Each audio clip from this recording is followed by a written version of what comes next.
You've worked truly hard again today. Did you completely drain yourself today trying to read the room? Or picking up on the subtlest shifts in the atmosphere around you? If you've ever tossed and turned all night because a careless offhand comment pierced right through your heart, then this story will probably hit very close to home. The world is too loud, people are too harsh, and it feels like you're the only one walking around with a layer of skin peeled off. That's right, today we're going to talk about that prickly, painful, and exhausting sense of ours, sensitivity. Growing up, we hear this kind of nagging all the time.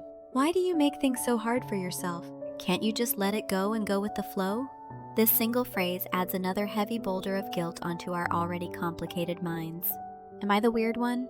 Am I just too high maintenance? We push our emotions down deep, acting cool, pretending everything is totally fine. But let's be honest, we all know the truth.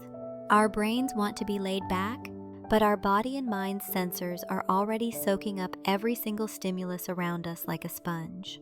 Just a slight frown from a friend triggers tens of thousands of racing thoughts. Just hearing the sound of your boss pounding on their keyboard tells you exactly what kind of mood they're in. Even the white noise at a local coffee shop can feel so deafening that it gives you a headache. It's an endless cycle of exhaustion every waking moment, like pouring water into a bottomless pitcher. Things that others just brush off come crashing down on us like massive tidal waves. Because of this, we often curse our sensitivity. We wish we could just snip off this frustratingly high-performance antenna. But there is one very important fact we absolutely must clear up right here. Your sensitivity is not a broken sense, nor is it a flaw that needs fixing. In psychology, this is called being a highly sensitive person, or HSP. It's not a disease or a symptom, it simply means you were born with a nervous system that is wired a bit more delicately than others. Imagine this for a second. A top-tier luxury sports car transfers the exact impact of even the tiniest speed bump straight to the driver. It's engineered with that extreme precision to perfectly read the condition of the road. On the other hand, a big clunky truck won't even flinch if it rolls over a rock. Your mind isn't defective, it is finely tuned, just like that high-end sports car. Let's take it back to prehistoric times. When the tribe was fast asleep, who do you think was the first to snap their eyes open at the faint rustle of leaves in the distance? Who was the one who could spot a poisonous plant just from a subtle change in its scent, or instinctively sense a shift in the weather? It was the highly sensitive people. Their acute senses and intuition were the core survival skills that kept the tribe safe from danger. We aren't being chased by wild predators anymore. So today, those same survival antennas are just reacting to a coworker's sigh or the period at the end of a text message.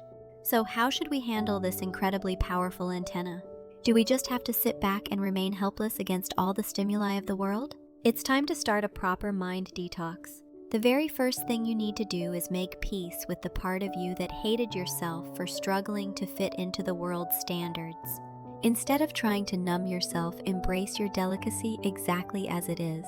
Feeling deep empathy for others, being moved to tears by a piece of art, and having that perfectionist trait that catches every little detail.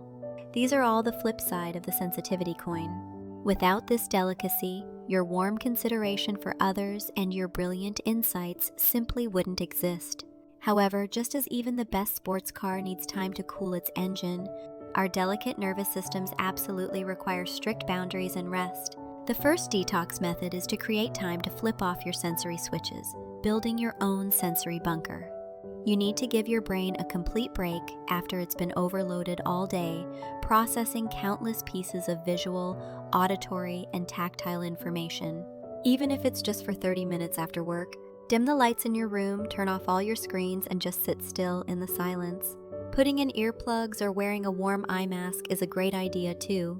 Just by physically blocking out the stimuli rushing in from the outside world, you'll feel your frayed nerves melt away like snow. The second detox is building an emotional glass wall. Highly sensitive people often struggle because they can't separate other people's emotions from their own. If someone is angry, you walk on eggshells as if it's your fault. If someone is depressed, you feel that gloom seeping right into your own body. From now on, imagine a large, transparent glass wall in your mind. Picture the other person's emotions crashing and storming on the other side of that glass. You're training yourself to observe and understand those feelings, but stopping those waves from actually washing over you. You must remember that someone else's emotions are entirely theirs to carry. They are not your burden to bear or fix. Finally, the most important step is going on a relationship diet. To avoid conflict or to be the good person, sensitive people tend to bend over backwards for others, even if it eats away at them. But please remember, your energy is finite. There is absolutely no need to waste your precious energy on rude people who constantly judge you and instantly drain your emotional battery every time you meet. If someone dismisses your sensitivity as just being difficult or picky, boldly distance yourself from them. Instead, focus your energy only on safe relationships, people who recognize your delicate nature and respect your emotional boundaries. Saying no might feel scary and make you feel guilty at first, but it is not an act of selfishness. It is the healthiest, most justifiable defense to protect yourself. The world often tells us that only the big, the fast, and the strong are right. That's why we, who are a little slower, more delicate, and easily bruised by the small things, so often lose our way and doubt ourselves. But the reason a forest is beautiful isn't just because of the massive, sturdy trees. It's because the tiny blades of grass are there, swaying in the lightest breeze and making a beautiful sound. You are a remarkably precious and delicate instrument that makes the world a richer, warmer place just by being exactly who you are. You don't need to force yourself to change your tune just because you're tuned differently from everyone else. You just have to find the playing style that works for you. So tonight, look at yourself in the mirror and say this: I'm not too sensitive.